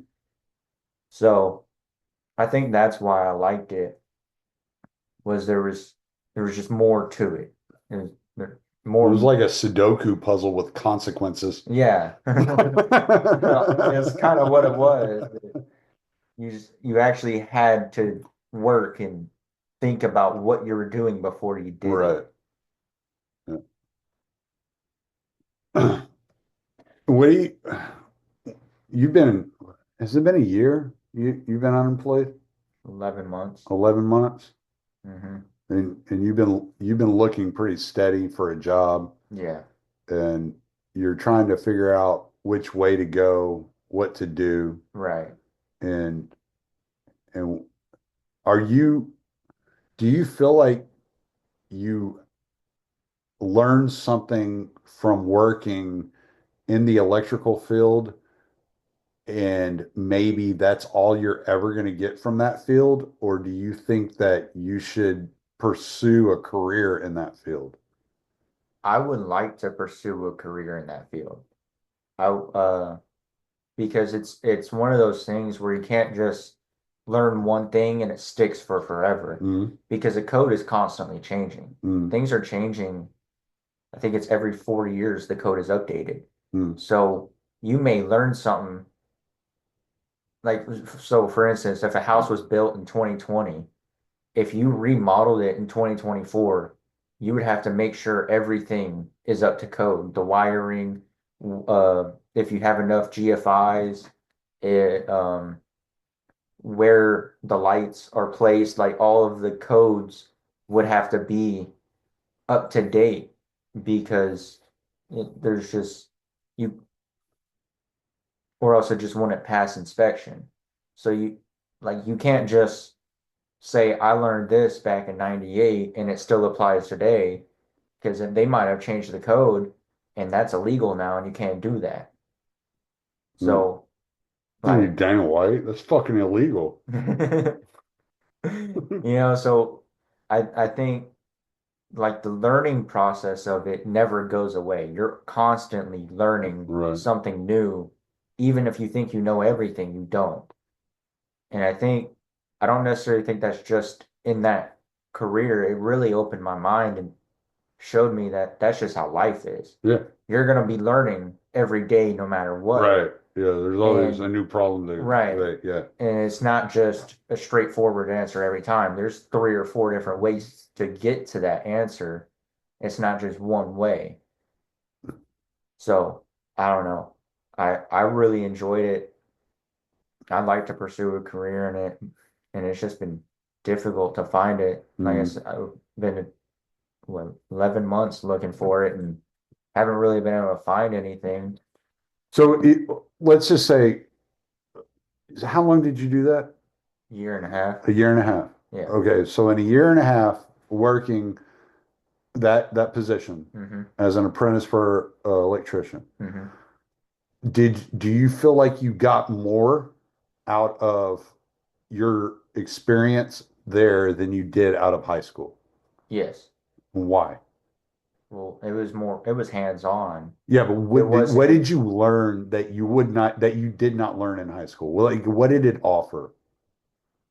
Um, it offered it like integrity, it offered persistence, and it offered skills that you wouldn't learn doing anything else. Mhm. But it mainly just it it made me learn how to be alert at all times, because you never know what's going to happen. Right. Electricity is dangerous. Yeah. I mean, For sure. it doesn't matter what size the wire. It's going to hurt. Mm. It doesn't matter. Of course, How many times you get shocked? during work, 0 times. Oh. The only time I've been shocked was when I was Well, you here. ain't ever fucking worked for an electrician. You ain't ever been shocked. Well, have we you ever do it- seen a wire? We do it different now. We make sure the power's off. Rule number 1 is DTA. You don't trust You anything. got electrocuted here Yeah. when you were jacking with that breaker? Yeah. No, when I was jacking with the switch. The receptacles? Uh-huh. Oh, no shit. Yeah. Oh, good. That'll make you smarter. That's where his charisma came from, guys. I Einstein that shit into him. Oh, but I mean, it just tickles. It doesn't actually really hurt. Obviously, the bigger wires can kill you, so you got to be more careful with that. But I mean, it just the way you have to pretty much train your body to be able to stand for 8 hours a day on a ladder and fix up. Yeah, but you're afraid of heights. So fuck that ladder. I am, but I'm okay up to about 10 feet. You tie yourself off to the ground. I prefer to keep all my toes on the ground. You get to the third step and you can't stay go any further. You're like, oh shit, gravity. Gravity's a bitch. I'm wondering because it's something I haven't thought of, but like Yeah. sitting here talking, and like maybe I'm wondering if part of the issue that we're seeing with young men nowadays is they're being robbed of something by sitting in classes, and they're being 100%. robbed like constantly of that experience that they require, and not all of the experience is the actual job. Maybe some of the experience is the way that they communicate. Now, Right. I mean, you had me as a Mhm. father. Like, I've never been easy. No. Like, I've always talked shit to you. Yeah. Like, because that's what I do. Like, Right. but I drive truck. I worked oil field. I've done all kinds of crazy. So I just talk shit. That's the way I like express that I appreciate somebody. I enjoy being around them. Right. Is I talk shit with them. I'm the same way. And so did that, number one, did that hurt you like having a father like me that did talk shit like that to you all through your like younger years, did that hurt you in being able to deal with school and the way that school is set up? Number two, did it help you when you got out of school and you actually started working?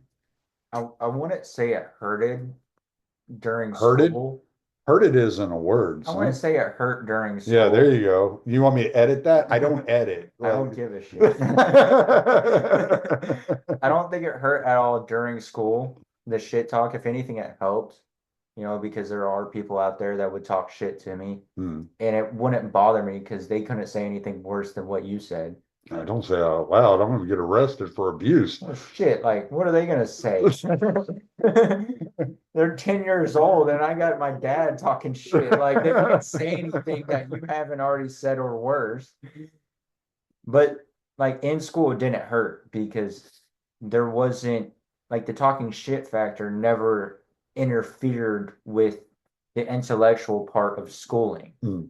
Like all it did, I would say, is helped with my my mental capability to take a verbal punch. Whereas Right. some people, you talk shit to them and they go cry to their mom. It's Right. like you talk shit to me, I just brush it off my shoulder and keep walking. I don't care. Right. So I think in that aspect it helped.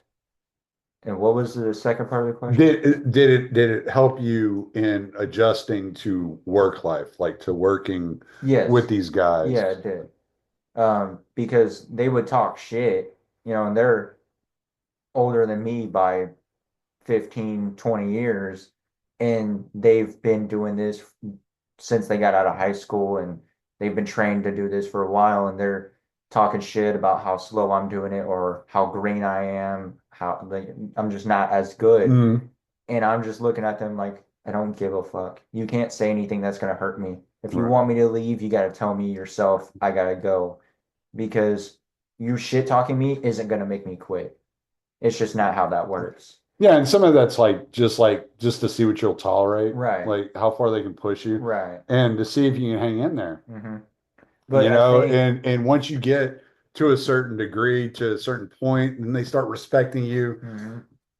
and they start like treating you like one of their own. Yeah, there was this one guy, Eddie. He was friends with the guy that got me the job, Keegan. Mm. And when I first got there, he was shit talking heavy. He was talking shit to me a lot.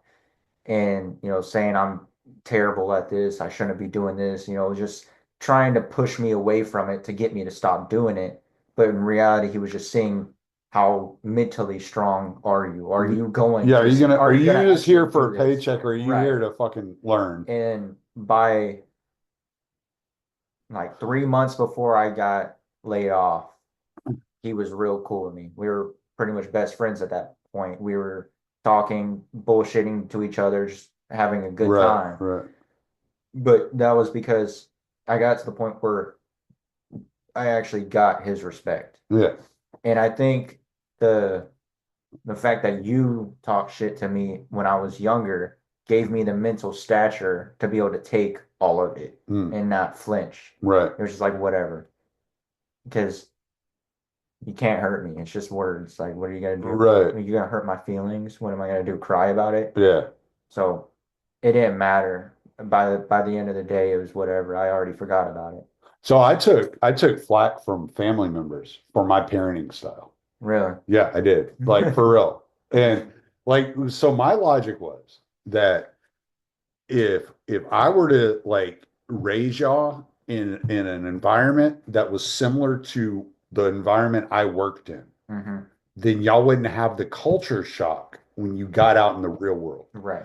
Like you would be mentally tough and you would be prepared to fucking like deal with it. Right. And like bullshit wasn't gonna like sway you. That was like always my logic. That was one part of my logic. Second part of my logic is if I'm tough on them when they're young, Mm-hmm. by the time they're 10 years old, I don't have to freaking keep an eye on them. They already know what right and wrong is. I don't have to worry about it. I know my kids are doing the right shit, and that was my experience. I never had to I didn't have to discipline you or get onto you like after the age of like 10, 11 years old, you were pretty much like, yeah, this is what I do. Like, I know what I'm supposed to do. I'm going to do it. And Right. that's the way. And, and so I just always like, I talk to you the way that I talk to anybody else. I was never going to talk to you any differently. I was never going to treat you any differently. I mean, obviously you're my son. Like, you got my ear. Like, if you want it, anytime you want it, like I'll give you that attention. But I was never going to coddle you. I was never going to tell you life is easy. Right. I was never going to tell you that, hey, like you're just gonna cruise through and this everything. No, it's not hunky dory, brother. Yeah. Like it never will be. You're not gonna like it. It's gonna suck. And so it was always like my intent, my job, as far as I was concerned as a parent, wasn't to love you or nurture you, though I did love you. Mhm. Like my job was to prepare you Right. for what was after me. Like Mhm. if I were to die tomorrow, Right. like where were you going to be? And so my job was to make sure that you had the mental fortitude to continue on no matter where I was, no matter what, like whether you had access to me or not, Mhm. you could figure it out. Like Right. you had that mental strength to go, because I look around at like children that have been coddled and I'm like, poor guy. Like you're victimized. At some point, Yeah. you're victimized. Right. At some point, you're no longer loved and taken care of. At some point, you are a victim of a soft life Right. because you didn't have to face consequences. You didn't have to face challenges. Like that was never like part of your life. And so my whole idea was, well, life is not easy. Right. It's not easy on me. It's not easy on your Nana. It's not easy on your Papa John. Fuck, you ain't getting it any easier than I did. Right. Like fucking get out there and fucking bust your balls, figure it out, boy. Right. And so that was always my thing. It was like never like to be mean. It was always just to toughen you up just a little bit. Like just that mental toughness. Like you may not be the strongest or toughest physically, like Right. but mentally, you're not going to get broken. Mhm. If something goes wrong, you may have a down day, but the next day you're getting out of bed and you're going back to fucking work. Right. That's what it was about. It was never about knocking you down and kicking you down and keeping you there. It was always about you're going to get knocked down. Now you got to figure out how to get the fuck up and do it again. Right. And that was always my mindset, Mhm. and I got that, like, my mom's like that. Like, she was like that with me. My dad was like that. Like, it was just like, it's not easy. Like, life is a fucking pain in the ass, and you just got to figure out how to fucking maneuver it, Right.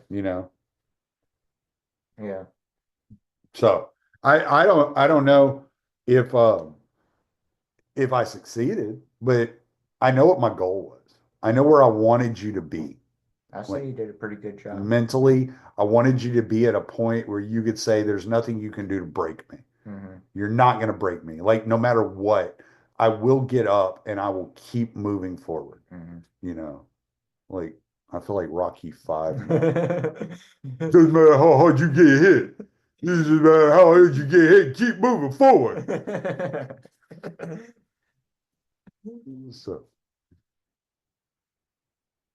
So when you look back Yeah. and you're like, did you learn something from working as a electrician's apprentice Mhm. that you feel like could help you in other avenues? Like if you were to go, like you and I have talked about all kinds of different places Right. that you could end up. Like, and none of the jobs we've talked about are going to be easy jobs. At all. Right. So what did you learn? I mean, what were you at the time? You were 20 years old, 19 years old when you went 19. into that? So you go in and you're working with a bunch of 30, 40-year-old, like, hard dicks that Mhm. fucking like think that you're probably worthless, you're probably lazy. Right. Like, and that's what they think. Right. Like, it's not like your perception. When a kid comes in to trucking, Right. the first thing I do is I shake that kid's hand and I look him in the eye and I think, you're going to be gone in a month. Right. Like you're not gonna make it. Like this world isn't for you, dude. Like, so that's a natural thing because you see people come and go constantly Right. that you're just like, whatever, we'll see. Right. 6 months we'll talk, like whatever, you know. So did you draw anything out of that experience that you think will help you moving forward into a more difficult line of work, or that you're like, okay, I'm a little bit more confident in myself going here, experimenting with new things, learning something new, doing something new, and it's something that I had to experience that high school did not offer me. Say the main thing is just hard work. Because during high school, like most people in high school, they take the easy road, just like I did. I Mm, took the easy road, mm, and I don't. I think that if I could do it all over again, I would take the harder road, and I would make myself work harder. But because I took the easy road, it showed me not only what hard work looks like when I got to work, but also how hard I could push myself at work and how mm. hard I could work, whether it's 100 degrees and sun's blaring on me the whole day, or it's 50 degrees and I have to wear Carhartt and gloves just to keep somewhat warm. Right. Um, so, My first job, mhm. I was a sandblaster, right? So you got to wear this fucking hood, and it's got this hose that runs up to it, and it's hooked to an air compressor. And that hose is hooked up to this little motor inside of it. And it's supposed to warm up the air or cool down the air. And you got a little knob that you're supposed to be able to turn it to warm or cold. Well, the knob was broke. Oh, So when it was blood, but you had to wear this hood so that freaking sand isn't getting all in your eyes and in your right. face. So you got to wear this hood. So in the summer, it blew hot air, and in the winter, it blew cold air. And I was sandblasting at night. So, so, Ooh. so what I started doing was taking like mushrooms or acid or something. So I was distracted by all the freaking tracers flying off of the metal because I could not deal with like just melting in the summer and Right. freezing to death in the winter. Right. Yeah. But I think because because I forced myself to do that and I didn't quit and I was like, you know what, I'm already here, I'm doing this, Right. let's get it done.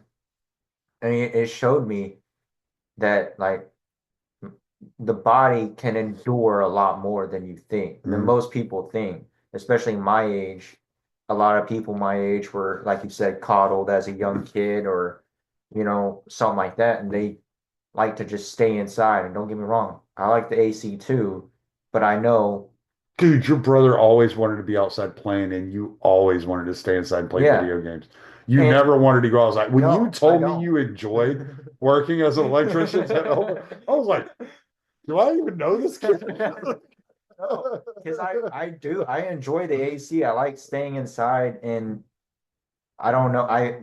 Over the years I've grown more and more comfortable with just being alone, Mm, just by yeah, myself. yeah. And that's one thing. For instance, like Aiden, he's not great with it. He can't really be alone.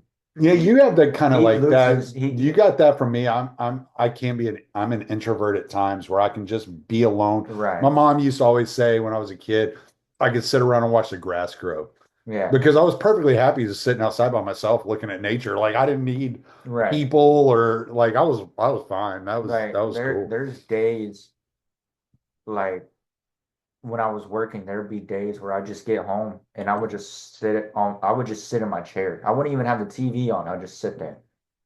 And Aiden would come up. He was still in high school. He'd come up Like and Brad Pitt in 12 Monkeys. yeah, he'd come up next to me and be like, "What are you doing?" I'm like, "Huh?"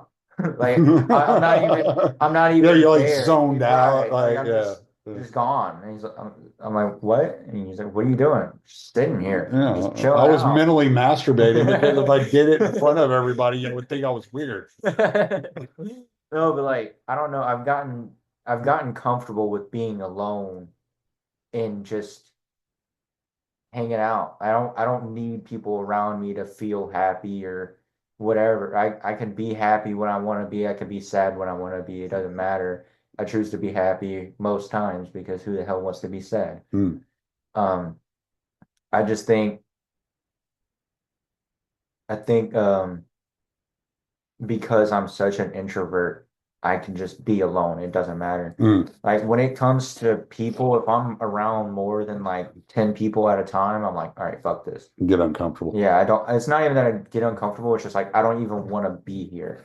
Right. Like, I don't mind being around all the people, but it's just like, fuck these people. At some point, it's too much. Right. It's It's just just like, like, I don't care. And, I was having a conversation with Beatrix the other day. I mean, not the other day, just earlier, because the other day I went to a bar with, Bubba and his girlfriend.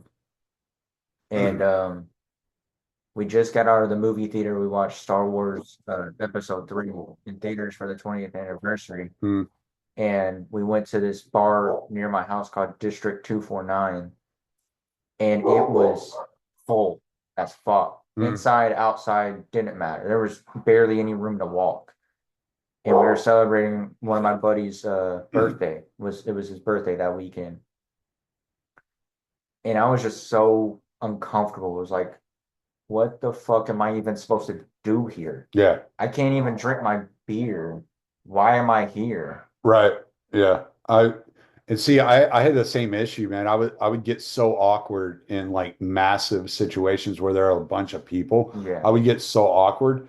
It would turn into me like and I didn't know how to deal with it. So it would turn into anger. And then I would end up getting in a fight. You know, like it was just because I didn't know how to deal with Right. like being overwhelmed. And it was like I was overwhelmed, and it was like a feeling I'm not used to. Yeah. And I'm overwhelmed by all this pressure coming in at me. And I would just freaking get angry, and I would just like lash out.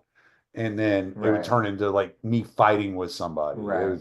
And so like, no, I definitely get it. And learning how to like utilize these emotions or these feelings and this discomfort in productive ways it's not easy, you know. I'd actually say I'm still bad at it. I just got my own place now, and I don't have to go anywhere if I don't want to. You know? I'm still trying to figure my way around it, but I don't get angry. It's just I just shut up. Like I just like I don't know. I like lean back in like a corner and I'll just like gaze around just to see if anything's gonna happen. Need to see like, okay, where am I gonna go if something happens? Where am I gonna go if shit goes down? Um, is Jason getting in a fight? Do I need to get his back? I'm always looking over my shoulder, looking around because I'm uncomfortable. I'm not necessarily like mad. It's just I don't know what the hell's going on. There's so many people around. I'm so on edge where it's like I'm just looking. I'm prepared for anything that happens. Right. And for me, that's one of the main reasons why I don't like going to many places because there's just so many people. And when it's loud and there's so many people, shit's bound to go down. Shit's gonna happen. Yeah, yeah, So I'm always trying to keep an eye out. Where's the shit gonna happen at? yeah. So I think that's one of my problems with it is just I'm always just looking for it.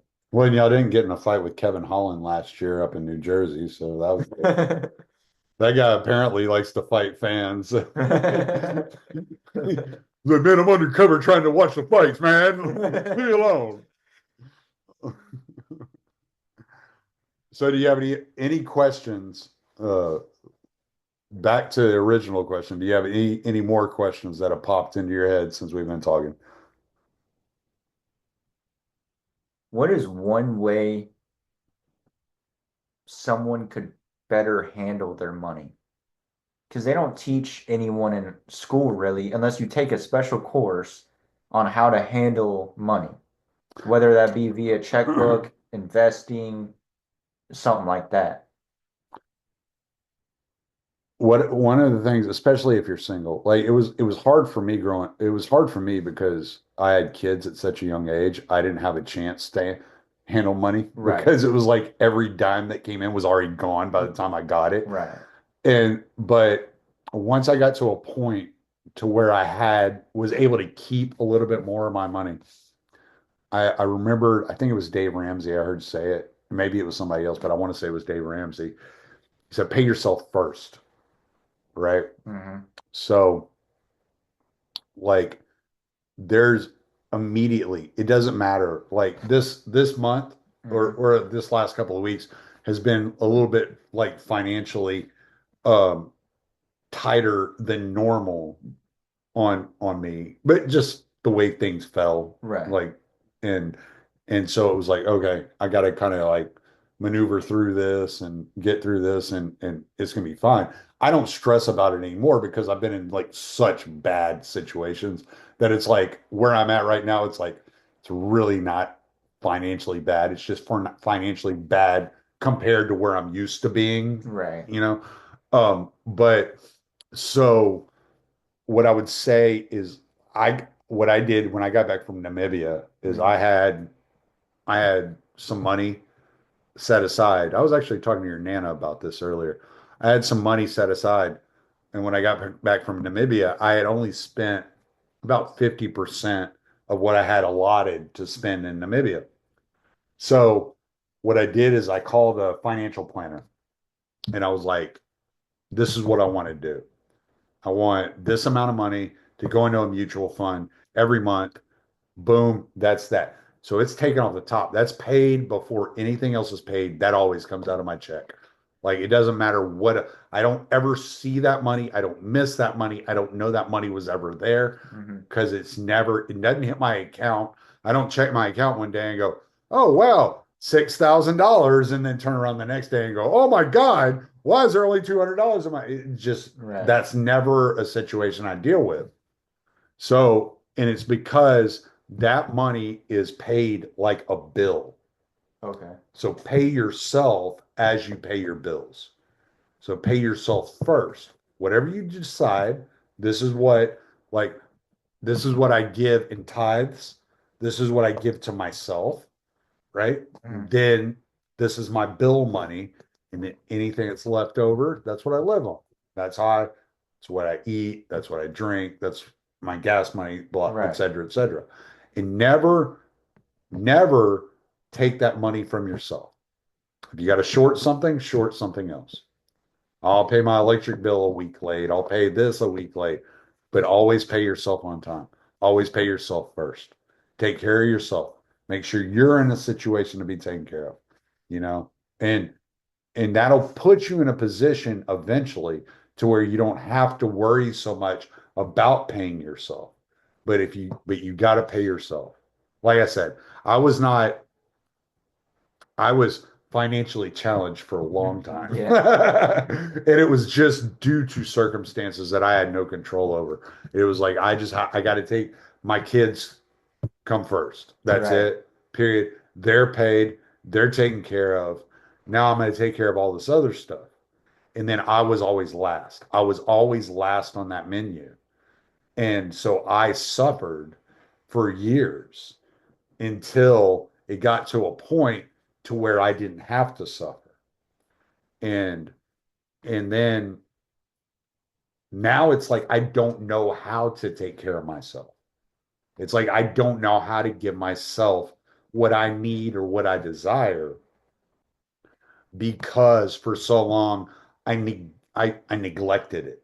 I was like, yeah, whatever, I'll get to it. Right. You know? And so you got to make sure that you're at the top of the list and take care of yourself. Because I went through that and I suffered like that, so you didn't have to. Right. That was like the goal. Right. I didn't want you to have to deal with that shit. I dealt with it. Now you don't have to deal with it. Right. Now you can go and you can take care of yourself first. And that's what you should always do. So always a certain amount. It doesn't matter how much, $100, $500, whatever per paycheck. This goes into a savings. This goes into a mutual fund. This goes into an IRA, goes into 401k, whatever it is. That's paid before anything else. So paying yourself first, you mean like for like retirement and stuff like that? Whatever.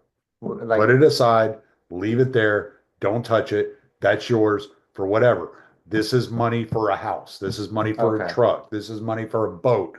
Like whatever. but it's yours. It's Okay. for you. It's for your well-being. This is my money for my health care. This is my money for my dental. This is my money for whatever. Right. Whatever I need, that's what that money's Okay. for.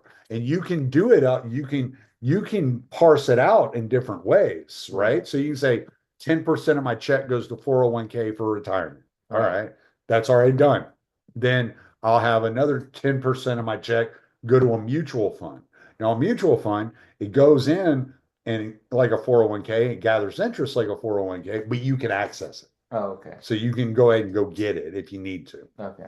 So you could do both of those things. Or you can, instead of a mutual fund, do a 401k and do an IRA, or do a 401k and savings account. And all that money in savings, that's for my health, that's for my car, that's for whatever, any emergencies that pop up, I That's got what I'm it. using Like you'll hear a statistic that pops up every once in a while, and it says like something like 80% of the people in the United States cannot afford an emergency of $500 or more if it pops up, right? Right. And there's a lot of people in that position. Mhm. Like no reason to look down on it. I was in that position until 5 years ago. And now I'm not in that position. I'm like, oh, Jesus. Oh, this feels so good. I can breathe. Yeah, exactly. I'm not carrying the weight of the world on my shoulders. If something bad happens, my world isn't over. Right. I don't lose my electricity. I don't lose my house. I don't lose like something massive isn't ripped away from me, right? But I was in that position up until just 4 or 5 years ago, where it was just like, oh, every day it was just like, God, I don't want to do this anymore, but I don't have a choice, Right. you know? And if you pay yourself first, in the future you have choices. Mhm. So you sacrifice today so that tomorrow you may have choices. That's what you're doing. And even if you don't have to take advantage of those choices, now your kids have choices. Mhm. Now your grandkids have choices. Now all these people, there's all this that benefits that from you taking that step and sacrificing today, that is all created. It creates this whole world, a whole new world for everybody that comes after you. Right. And that's what it's all about. It's not about you. You pay yourself to create the situation for them. Okay. So even if you have to look at it, I'm not paying myself, I'm paying my son, I'm paying my daughter, I'm paying, but take that money every paycheck and put it aside. Always. 401k, IRA, mutual fund, and savings. Make sure those things, like you're putting something in something. Like you Mhm. got it put aside. Right. You know, I didn't believe in a 401k for a long time. I was just like, number one, I didn't have it. I was like, you're not taking 10% of my check for shit. Right. I got a $300 a month freaking rental payment I got to pay, and I only bring home $200 a week. Like you go fuck yourself. I need Right. every dime I got, Right. you know? And so there are extraordinary circumstances that some people deal with. But what I hope is that I've created such an environment like that you don't have to deal with those things. Right. That you're mentally tough enough, that you're strong enough, that you're self-sufficient enough to say, I don't have to fucking do that shit. And because I don't have to fucking do that shit, I'm not going to. Mhm.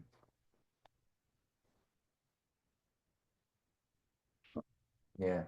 I don't know if that helps, but It helps. that's basically what I would say. I would be like, fuck it, go without electricity for a month because it's just fucking lights and AC.